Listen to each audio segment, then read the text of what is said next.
Bonjour à tous. Bon lundi, madame, messieurs. C'est la revue des grandes unes avec la presse en kiosque ce matin également.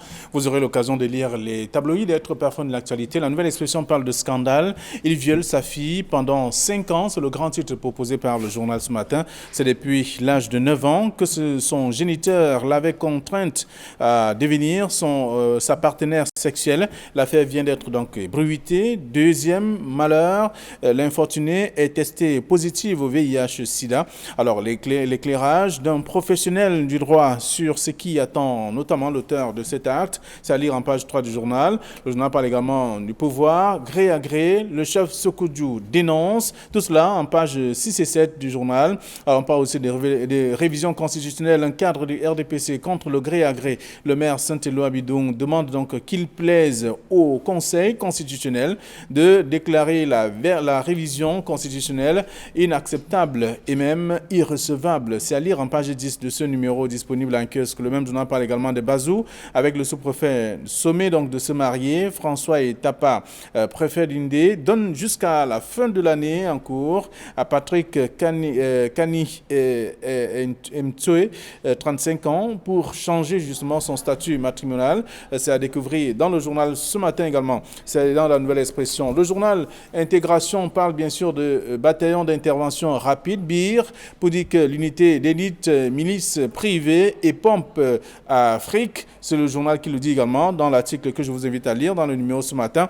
Le journal s'intéresse au Covid-19 au Cameroun. Guérison infectieuse, c'est le journal qui dit cliniquement déclaré négatif au coronavirus. Des anciens patients peinent donc aujourd'hui à recouvrer totalement leur santé. Qu'est-ce qui ne va réellement pas dans le dossier que le journal propose ce matin? Il y a plusieurs explications que je vous invite à parcourir ce jour. Les du Sahel s'intéressent à Maroua avec le retour des inondations dans cette partie du pays et aussi des dégâts importants déjà révélés, des réactions des uns des autres à lire dans le dossier proposé par le journal Les du Sahel. Le journal s'intéresse également à Maroua, Kousseri. Les 504 tiennent toujours la route. Ce sont là des anciennes marques de voitures qui sont toujours en vigueur dans cette partie du pays à cause notamment des mauvais états des routes. C'est le journal qui propose le sujet en page 7 et s'intéresse aussi au Septentrion avec Néo qui envisage de remplacer 3500 poteaux en bois. C'est en page 8 du journal Les du Sahel, disponible en kiosque ce matin. Dans la presse toujours, on va découvrir le journal, le quotidien Mutation qui s'intéresse à l'actualité parlant d'insécurité. Yaoundé fait sa fièvre, c'est ce que le journal propose dans le dossier de la page 4 à la page 5, des personnes qui ont été interpellées. Pour quelles raisons? En tout cas, à défaut de carte de présentation de carte nationale d'identité et du port de masque. Ces éléments sont dans le journal ce matin et d'autres informations aussi. Émergence parle de succession de Paul Biya, les nordistes en ordre de bataille. C'est le journal qui propose le sujet en page 4 et 5 et on s'intéresse au chantier de la Cannes. Les fournisseurs des chantiers réclament la tête de Ben Modo. Autant d'informations à découvrir parlant de la lutte contre le coronavirus, la menace qui vient donc des gels hydroalcooliques. C'est dans le même journal également ce matin. Le quotidien Le Jour parle du RDPC, le nord-ouest et sud-ouest, alternance Covid-19. Oumarou Fadil se met donc à table. Il a tout dévoilé. Il a donc à cœur ouvert sur ces différents sujets. C'est dans le dossier proposé par le journal Le Messager ce matin. Le même journal parle également du Covid-19 avec le business des certificats de genre de mort. C'est ce que le journal propose également en page 7 de ce jour. Le journal Le Soir hebdomadaire qui en kiosque s'intéresse à l'actualité parlant du droit de l'homme, des droits de l'homme. Donc, qui est le violeur? C'est la question que se pose le journal en présentant deux visages du président camerounais, bien sûr, le président des États-Unis, qui sont donc à la une du journal ce matin. Pour quelles raisons? Les explications sont contenues dans le dossier proposé par le tabloïd Le Soir hebdomadaire qui s'intéresse également à la coopération bilatérale Cameroun-Guinée équatoriale. Tout cela, toutes les vérités sont contenues dans le journal avec les actions sécuritaires communes entre les deux pays, les deux frontières qui mobilisent d'ailleurs en tout cas les deux côtés, les deux responsables en charge de la sécurité des deux pays. C'est à découvrir dans le dossier. Une rencontre se tient ce matin, ce jour donc à Yaoundé pour questionner les difficultés rencontrées par les deux pays et trouver le juste milieu. C'est dans le dossier proposé par le journal Le Soir hebdomadaire qui a également d'autres informations concernant le ministère des Transports avec Ngali Bibeye qui effectue donc un contrôle inopiné des brigades de prévention routière. Qu'est-ce qu'il a pu constater? La suite est à lire dans le journal, le soir hebdomadaire de ce matin. Et puis le financier d'Afrique s'intéresse aux perspectives donc, économiques en 2020. La BEAC prévoit une récession de 5,9% en CEMAC. Le dossier à lire dans le journal. On parle également de baisse de 31% du recouvrement de la taxe communautaire d'intégration. Toutes ces informations sont contenues dans le journal Le Financier d'Afrique de ce jour. Et puis l'équation qui est en kiosque s'intéresse également à la diplomatie. Christophe Guilou recadre notamment ses détracteurs. C'est à découvrir dans le même journal, disponible en kiosque. Le même journal s'intéresse aussi à la production même de faux passeports en France. La sécurité nationale au centre d'une tentative de déstabilisation. C'est l'information traitée par le journal ce matin. Et puis EcoSanté s'intéresse à la gestion du système de santé. Malaouda Malachi, le docteur, parle bien sûr prendre plus d'efficacité et d'humanisme dans le cadre de la formation du personnel sanitaire en s'intéressant bien sûr aux responsables des structures sanitaires qui forment bien sûr ces derniers au quotidien. Il leur demande bien entendu de pouvoir avoir la formation de qualité pour également avoir le traitement de qualité sur le terrain. Autant d'informations dans le dossier proposé par le journal ce matin que je vous invite à lire dans le numéro disponible en kiosque. Il s'agit là du journal Éco-Santé de ce matin. Dans le quotidien Le Jour, on va lire autre chose parlant de la Guinée équatoriale. Cameroun, vive tension à la frontière. Pour quelles raisons véritablement? Je vous invite à lire le dossier proposé par le tabloïd dans la page 2 à la page 3. Et on parle également de Boya avec des avocats qui manifestent à la police judiciaire. Tous se sont rendus de ce côté-là pour aller manifester contre deux de leurs qui ont été interpellés par des forces de police. C'est à lire dans le même journal et avoir les raisons également de cette manifestation. On va terminer avec le journal L'économie qui parle d'infrastructure, des blocages au projet d'investissement public. Autant d'informations à lire dans la presse parue à Douala ce matin, surtout à notre rédaction. Bonjour Thierry Niopé, bienvenue. Bonjour Flavien Dongo, bonjour à Benna Batana, bonjour aux téléspectateurs de la rue des Grandes Unes. Avec votre permission, je partage ma compassion émue à la famille et aux amis de Brian Fromborg qui a été mis en terre samedi dernier du côté de Etoudi. Et nonobstant le fait que les résultats de l'enquête sont toujours attendus, mais la famille reste en alerte et veut que justice soit faite. Brian Fromborg, c'est ce jeune Camerounais qui a été sauvagement poignardé du côté d'Omnisport le 5 juin 2020 à la sortie d'une boîte de nuit en compagnie de l'une de ses amies, Ivana Esomba, qui reste toujours, selon nos informations, en exploitation. On espère que toute la vérité sortira de là. D'accord. Alors, merci d'être là ce matin. Bonjour, Bernard Batana. Good morning, Northwest. Good morning, Southwest. Today is another day. Glory be to the God Almighty. Alors, permettez-moi d'entrer dans cette revue de presse par une phrase. Cessons le tribalisme en prison. Il n'y a pas d'espace boulot, bamileke, anglophone et autres. Soyons frères. Cette phrase, ce cri de cœur est de Dieudonné Ernest Obamanana, ancien directeur général de Vision 4 qui vient de séjourner pendant une semaine à la prison de Vous sortez avec ça, voilà. Monsieur Batana, merci. Voilà. Alors, merci d'être là également ce matin. Avec vous, nous allons faire le tour de quelques sujets. On sait bien que la prison, c'est pour tout le monde. Alors, donc, on parle de ce scandale. Il viole sa fille pendant 5 ans. C'est la nouvelle expression qui est revenue sur le sujet ce matin. C'est depuis l'âge de 9 ans que son géniteur l'avait donc contrainte de devenir sa partenaire sexuelle. C'est une histoire assez effroyable que j'ai eu à écouter et à voir sur les antennes de Kénonce Télévision. La nouvelle expression a suivi le live. On peut d'ailleurs comprendre que c'est un sujet assez sensible. Il n'est d'ailleurs pas le seul.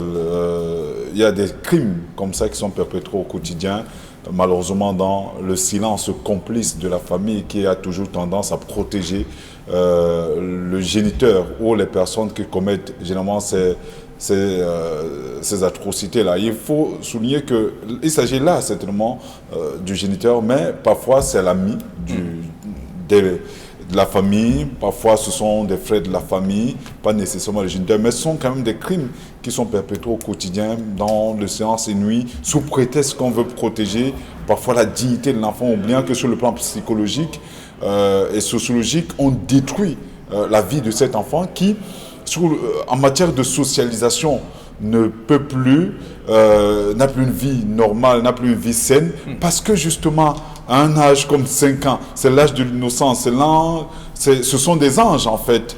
Et à partir de cet âge-là, même si ce sont des attouchements anaérobes, un parent qui dénonce l'un des autres parents ou une tierce personne pour attouchement est violemment puni, violemment sanctionné. Il faudrait donc que ceux qui ont en charge de ce dossier, ont la charge de ce dossier, frappent avec la dernière énergie pour que des actions pareilles sautent définitivement de la tête ou des esprits des pervers qui parfois malheureusement font partie de notre biotope au quotidien. Vraiment, quand j'ai vu ça, je n'en reviens pas qu'un géniteur fasse une chose pareille. Est-ce pour des causes sectaires? Parce il se dit que dans des sectes on demande pareil sacrifice, ce qui n'est pas toujours vrai, mais toujours est-il qu'il faut sanctionner avec la dernière énergie si la culpabilité de ce géniteur est avérée. Bernard Batana, voyez-vous, quand vous lisez la nouvelle expression de ce matin qui revient sur ce cas et qui rappelle bien d'autres cas de viol sur mineurs, on se demande si les auteurs sont des personnes normales. Alors, c'est un fait de société, comme on en connaît tant d'autres, qui est à décrier et à dénoncer avec la plus grande énergie. Il faut dire que là, il y a beaucoup d'acteurs qui sont interpellés.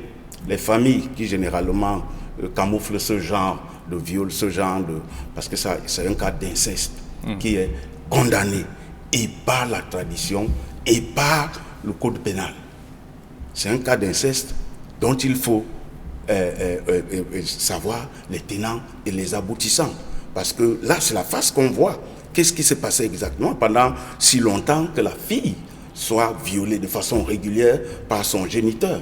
Qu'est-ce qui a poussé le père à le faire? Parce que ça, c'est un cas de folie, un cas de démence ou de début de démence et autres, dont il faut tenir compte. Il faut aussi tenir que la société est fortement interpellée. Le ministère des Affaires sociales, la justice et même la tradition, les coutumes traditionnelles sont interpellées face à ce genre de viol qui détruit, comme il a dit tout à l'heure, détruit complètement, parce que c'est un enfant qui doit rentrer alors, le journal va plus loin et il précise que la fille a été testée, l'enfant a été testé positif. En plus de sa cerise sur le gâteau, il a transmis le VIH à l'enfant qui ne demandait qu'à vivre.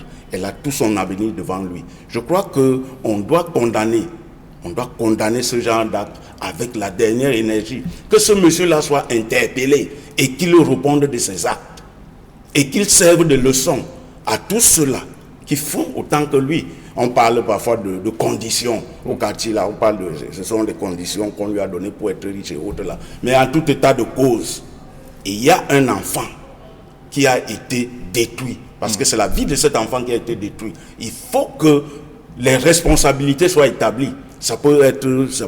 Il est possible que ce ne soit pas le frère seul qui fasse cela. C'est peut-être un groupe, c'est peut-être une secte, c'est peut-être non. Il faut qu'une enquête soit ouverte et que les responsabilités soient établies. D'accord. Alors, c'est ce qu'on peut lire en page 3 du journal La Nouvelle Expression qui a ressuscité. En tout cas, on voit bien que ce n'est pas, en fait, que l'auteur n'est pas à son premier forfait.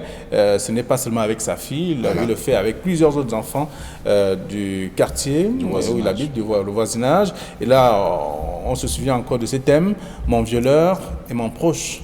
Voilà, donc pour dire que le violeur n'est pas toujours quelqu'un qu'on ignore, mais c'est quelqu'un qui est dans l'environnement. Oui. C'est la raison pour laquelle on interpellait les familles, la conscience collective au niveau de la cellule familiale. Il faudrait que les gens aient le courage de dénoncer cela, parce que quand on protège ces violeurs, quand on protège ces personnes qui se livrent à de pareilles insanités, on n'aide pas la société à avancer, on n'aide pas ces enfants, on les détruit, qu'on le veuille ou pas, parce que sur le plan sur le plan d'intégration au sein de la société, au sein du corps social, ces enfants auront des difficultés à se mouvoir, sont des enfants qui il y a toujours des conséquences en repli. Non, il faudrait que cela soit sanctionné pour que d'autres personnes ne s'aventurent pas dans ce genre de dérive. D'accord. Alors, on sait dans notre tradition, hein, ce genre d'acte-là se traite publiquement. Il faut que sur la place du marché, on expose le violeur et qu'il reçoive une sanction selon nos us et coutumes. Je crois que si on fait ainsi, ça pourra reculer parce que apparemment c'est un groupe. Il y a plein de groupes de violeurs comme ça dans les quartiers qui le font en toute impunité. D'accord. Alors, on va lire l'article en page 3. Et toujours dans le même journal, on parle du pouvoir gré à gré. Le chef Sokoudjou dénonce, bien entendu, le roi des Bamundjou, doyen des chefs traditionnels, bien entendu. Il estime qu'on ne devrait pas procéder de la sorte pour parler de gré à gré au Cameroun. Alors, il s'agit là, la notion de pouvoir de succession de gré à gré, une notion qui est sortie comme de la cuisse de Jupiter, où on ne connaît pas les tenants et les aboutissants. Ça a été lancé comme ça sur la place publique et les gens ont pris ça au vol. Est-ce que, de façon formelle, qu'est-ce qu'on a déjà fait pour qu'il y ait une succession de gré à gré? Rien encore. On est au niveau des spéculations. Les gens parlent, l'opposition parle comme le pouvoir. Et il y a une histoire, à mon avis, qui ne ressemble à rien, puisque de façon formelle, aucun projet de texte n'a été soumis à l'approbation de la représentation nationale pour en parler. Bon, maintenant, c'est un sujet de spéculation qui a été mis sur la place publique comme ça, et que les gens analysent chacun allant de sa chapelle politique et de sa sensibilité. Mais moi, je pense que, et on a dit la fois dernière, nous sommes dans une république. Et une république est régie par les lois. Et une république a ce qu'on appelle la constitution, la loi fondamentale.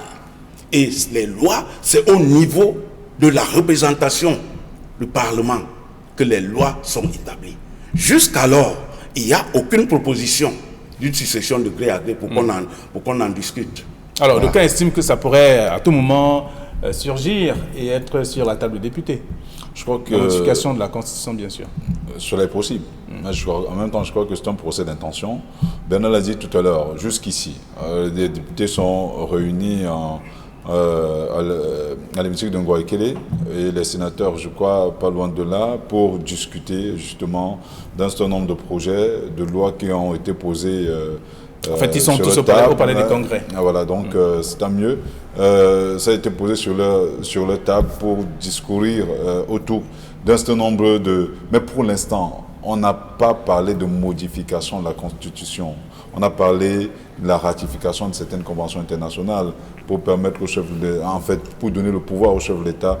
On n'a pas parlé jusqu'à présent de la modification de la Constitution. Bernard l'a dit, on en a parlé la semaine dernière. Je ne vois pas pourquoi il y a cette gesticulation-là. Mais il faut quand même souligner que le MRC, d'une manière ou d'une autre, réussit toujours à définir un agenda politique. Le gré à gré, Bernard l'a dit tout à l'heure, c'est sorti la cuisse de Jupiter. Non, le gré à gré, la modification de la Constitution ou la succession de gré à gré n'est pas sortie la cuisse de Jupiter, mais effectivement d'un discours diffusé dans les réseaux sociaux par le professeur Maurice Kamto, qui est le président national du mouvement pour la renaissance du Cameroun. C'est lui qui a été la première personne. C'est quelqu'un qui maîtrise le sérail, donc il sait que c'est en préparation.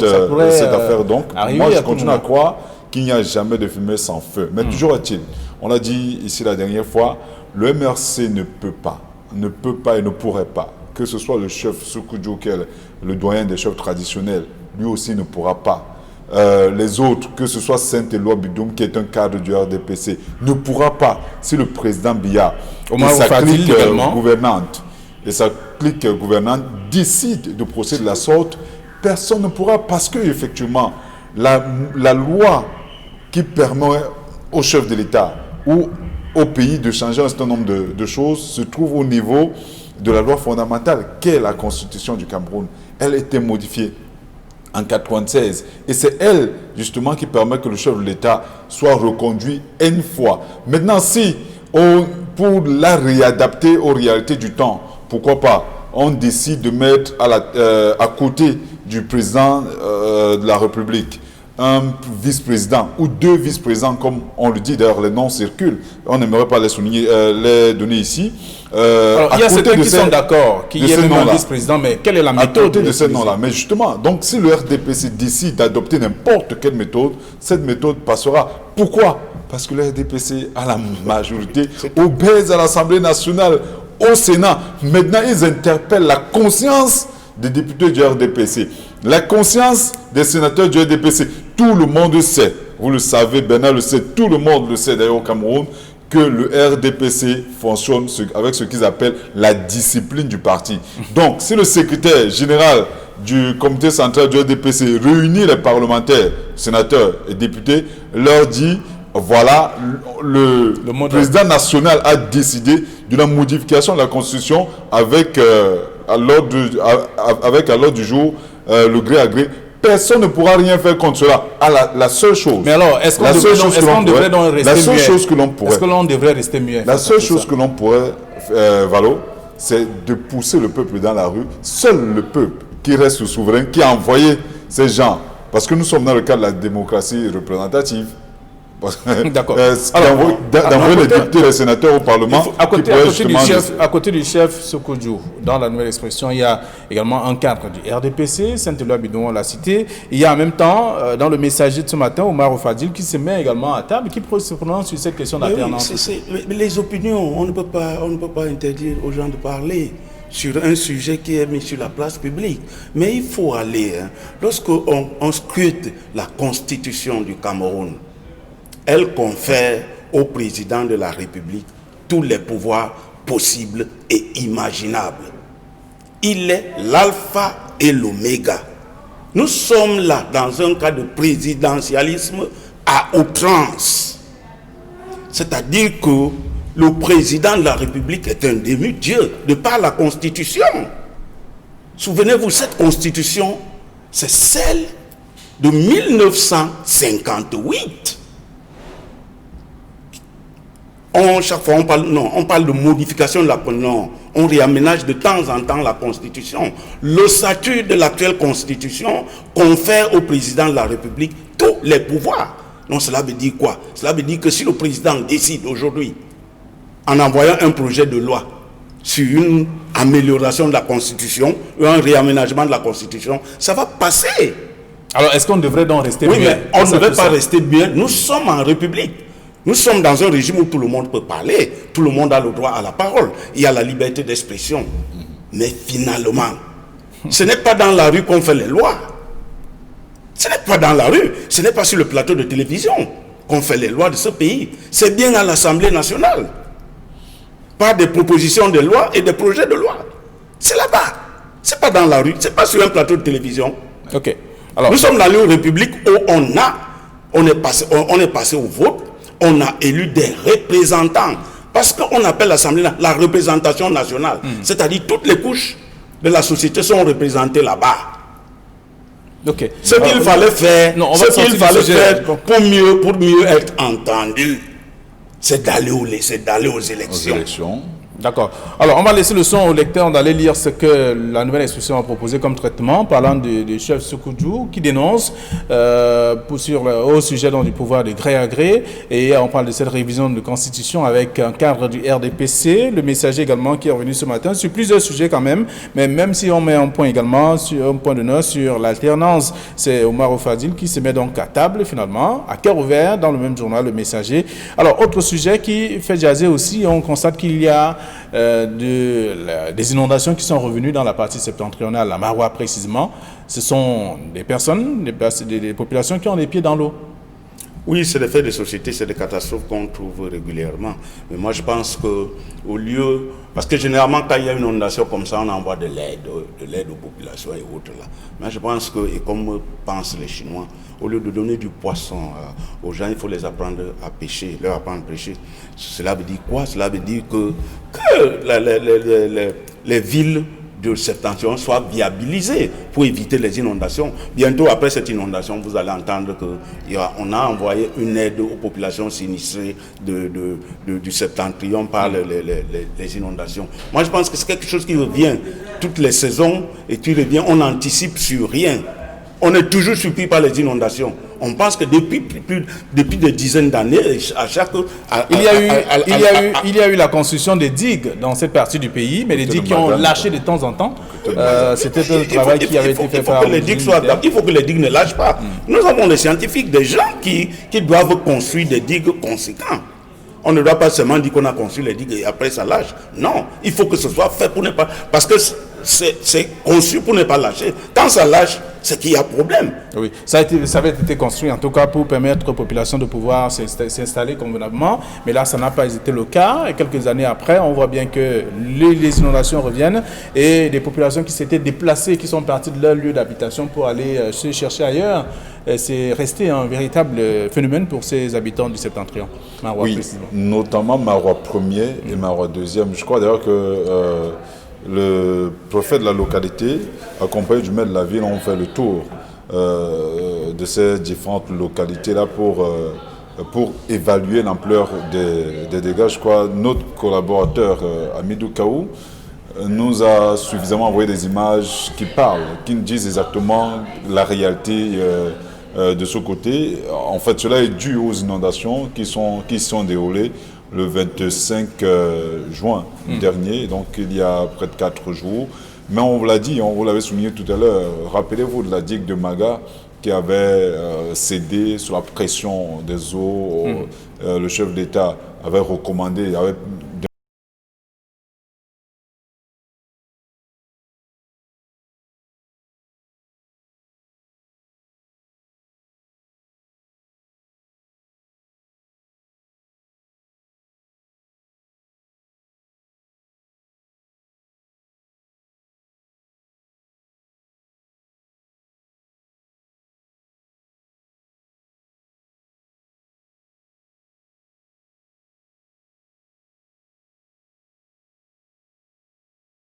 il faudrait maintenant que l'on trouve des solutions pour résoudre de manière définitive et pérenne cette situation-là, parce que rendez-vous compte que c'est une situation pratiquement intenable.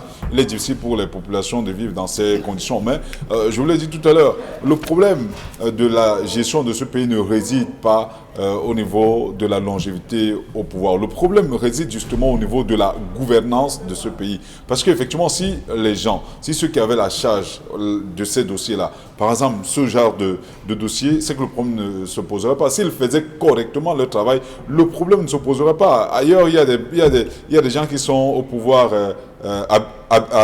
habitem aeternam, que cela ne dérange personne. Il faudrait que ceux qui ont la charge des dossiers de ce pays, que ce soit ceux des inondations à l'extrême nord, que ce soit des problèmes de réhabilitation des routes. Rappelez-vous, heureusement que grâce à la Covid-19, beaucoup de choses ont été quelque peu arrêtées parce que justement, si ça n'avait pas été le cas, il y a beaucoup de chantiers, notamment routiers, infrastructurels, sportifs, qui n'ont pas encore été livrés. Donc, moi je reste convaincu que ceux qui gèrent ce pays doivent davantage travailler pour résoudre les problèmes. Pour moi, succession ou pas, ce n'est pas très important. Le plus important, c'est la gestion du pays, notamment la gestion de ces problèmes d'inondation. Oui, ces inondations qui refont surface, en tout cas dans le Septentrion, beaucoup plus à Marois. Oui, après les inondations, après quand la terre se sera desséchée, les déplacés vont revenir en attendant la prochaine inondation.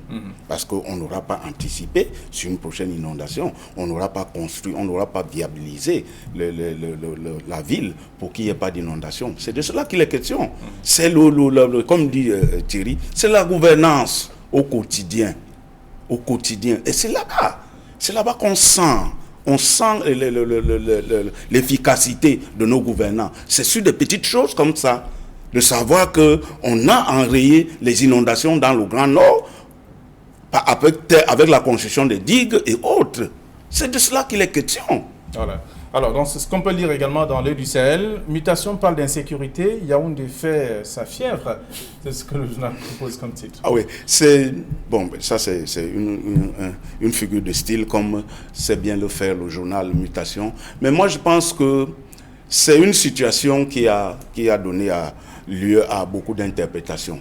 Mais pour une fois, il faut dire que la police joue un rôle très important, celui d'anticiper.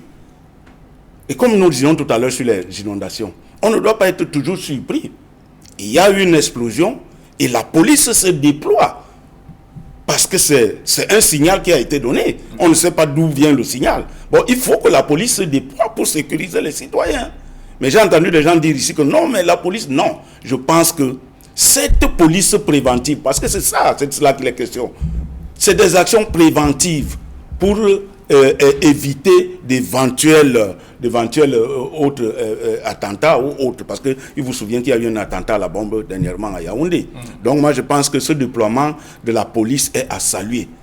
Ce déploiement de la police est cette fois à saluer, même si par ailleurs les citoyens se sentent agacés.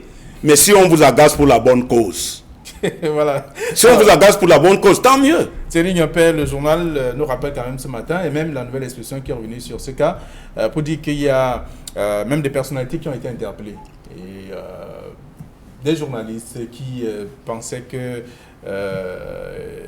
qui n'avaient pas le droit d'être interpellés. Beaucoup ont été interpellés, et certains aussi, et qui rappelaient quand même aux policiers qui leur demandaient d'avoir le masque, et aux policiers lui-même qui n'avait pas de masque. Et tout cela est parti de cette difficulté qui finalement a entraîné certains à se retrouver au commissariat et autres.